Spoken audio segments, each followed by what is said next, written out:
안녕하세요. 31기입니다. 오늘 하루 잘 지내셨나요? 날씨가 점점 많이 풀리고 있어서 이제는 정말 밖에 나가면 전혀 춥지가 않아서 참 좋은 것 같습니다.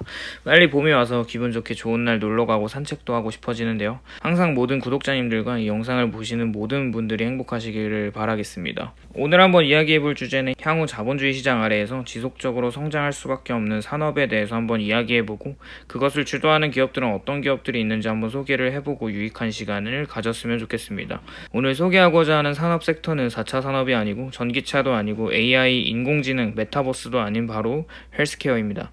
여러분 헬스케어 다들 아시죠? 맞습니다. 건강과 의료와 관련된 모든 비즈니스가 포함된 것이 헬스케어 산업입니다. 생각보다 4차 산업이라는 미명 아래 많은 사람들이 그 아래에 해당되는 산업들에 집중을 많이 하고 있어서 그런지 헬스케어는 그냥 고리타분하고 성장성이 조금 더디고 느린 가치주 정도로만 생각하는 사람들이 많이 있는데요. 사실은 정말 전혀 그렇지가 않습니다. 헬스케어 섹터는 정말 많은 투자자들에게 매력적인 섹터입니다. 우선 2019년 말에 미국 전체 GDP의 거의 18% 정도에 해당되는 부분이 건강에 관련된 지출이었습니다. 그리고 전문가들은 2028년이 될 때까지 연간 5.4% 평균적으로 헬스케어 관련 소비가 증가하면서 28년도에는 6조 2천억 달러, 하나 약 8천조 정도를 헬스케어에만 사용한다고 예측을 하고 있습니다. 먼저 2023년 전 세계 헬스케어 관련 소비자들이 소비를 하고 낸 수익은 607억 달러 정도입니다. 그리고 23년부터 27년까지 헬스케어 관련 수익은 연간 평균 10.95%씩 성장할 거라고 예측을 하고 있고 이는 27년 전 세계 시장에서 920달러로 올라갑니다.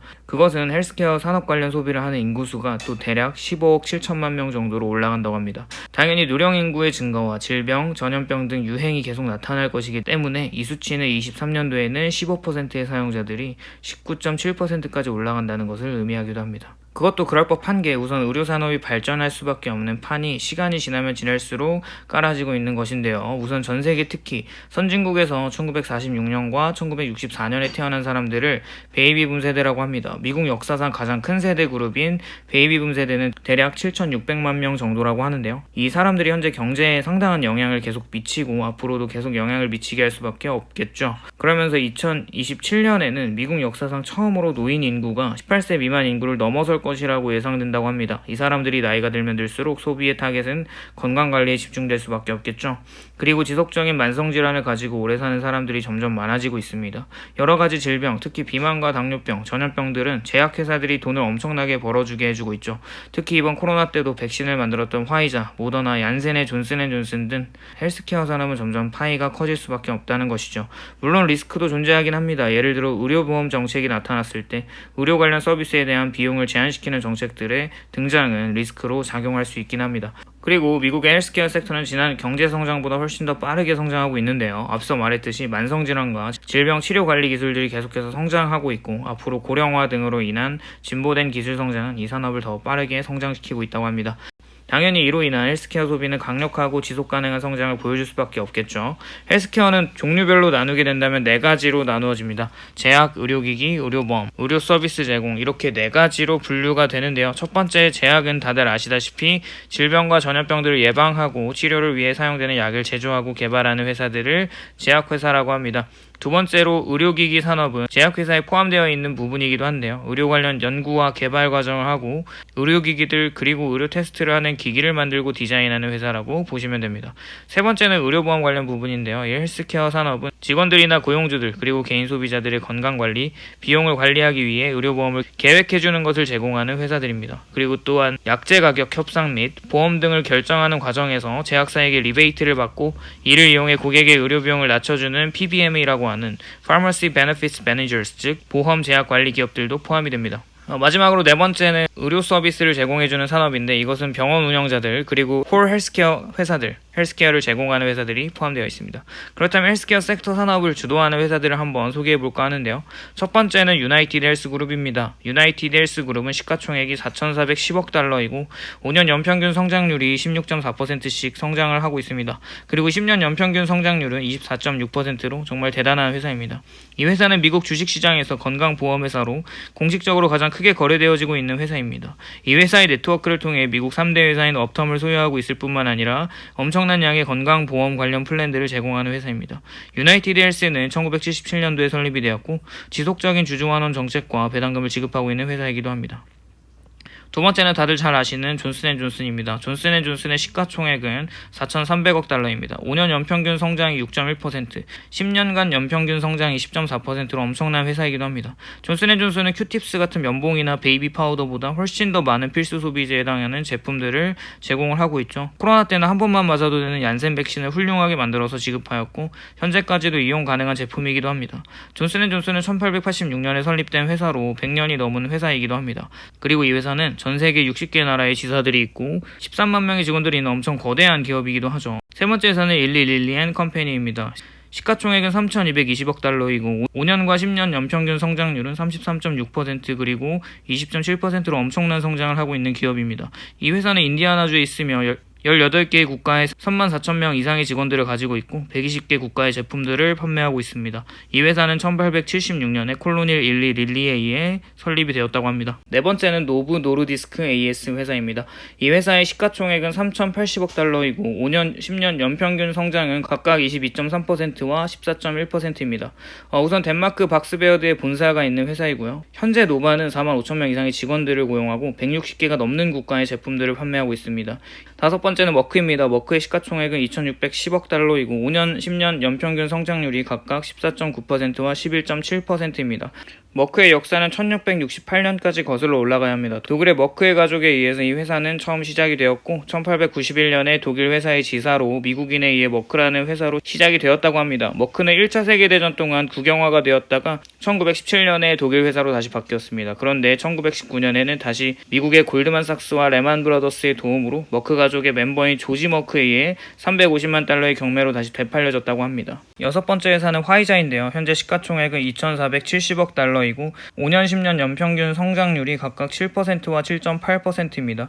뉴욕에 본사를 두고 있는 화이자는 헬스케어 제품과 백신약을 만드는 제약회사이죠. 화이자는 22년 기준 전 세계 50개가 넘는 국가의 지사들이 있다고 합니다. 그리고 미국에서만 대략 전체 수익의 절반을 차지한다고 하는데요. 화이자에 가장 많이 팔리고 있는 약은 항우울제 졸루푸츠와 발기부전약 비아그라, 그리고 신경계 감각기관 의약품인 자낙스입니다. 그리고 최근에는 코로나 백신까지 개발하고 엄청나게 많은 수익을 얻었죠.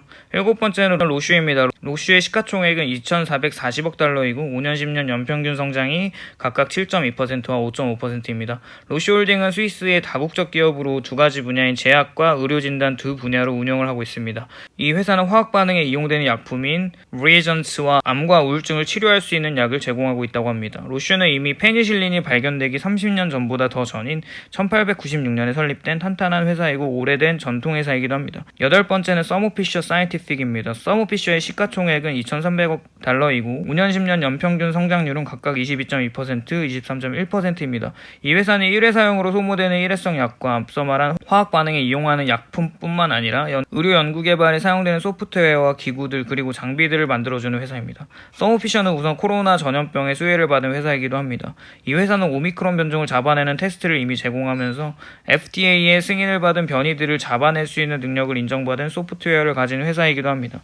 아홉 번째는 다나오 코퍼레이션입니다. 다나오의 시가총액은 1,960억 달러이고 5년 10년 연평균 수익률이 각각 21.9% 그리고 17.3%입니다. 이 회사는 워싱턴 DC에 본사를 두고 있는 미국 기업입니다. 1969년에 설립이 되었습니다. 그리고 인체과학과 의료진단, 환경과학과 관련해서 운영을 하고 있는 회사입니다. 열 번째는 에보트 레버토리입니다. 에보트의 시가총액은 1,950억 달러이고 5년 10년 연평균 성장률은 14.2%, 13.9%로 각각 성장이 강한 회사입니다.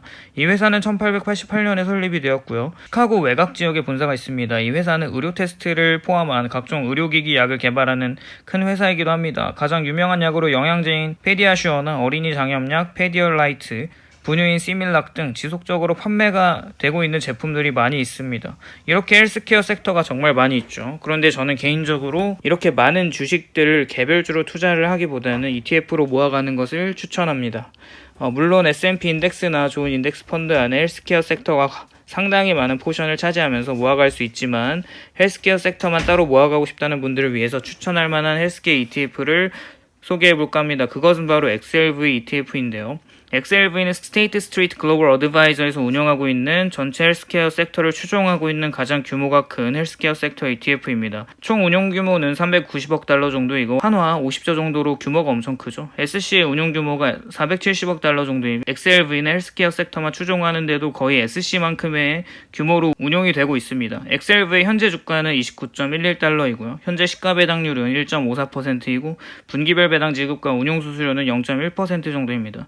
엑셀V의 산업 배분을 좀 보면 제약이 29.25%, 헬스케어 장비 공급이 19.61%, 그리고 헬스케어 서비스 부분이 22.34%, 그리고 바이오 테크놀로지가 15.73%입니다. 1위부터 10위까지 탑홀딩스 기업들을 보시는 바와 같이 앞에서 소개했던 주식들이 대부분 포함되어 있는데요. 1위는 유나이티드 헬스그룹, 2위는 존슨앤존슨, 3위는 에브비, 4위는 머크, 5위는 112&컴퍼니, 6위는 화이자, 7위는 서머피셔 사이언티픽, 8위는 에보트 레버토리, 9위는 다나울 코퍼레이션, 10위는 브리스톨 메이어 스퀴프 컴퍼니 이렇게 구성이 되어 있습니다.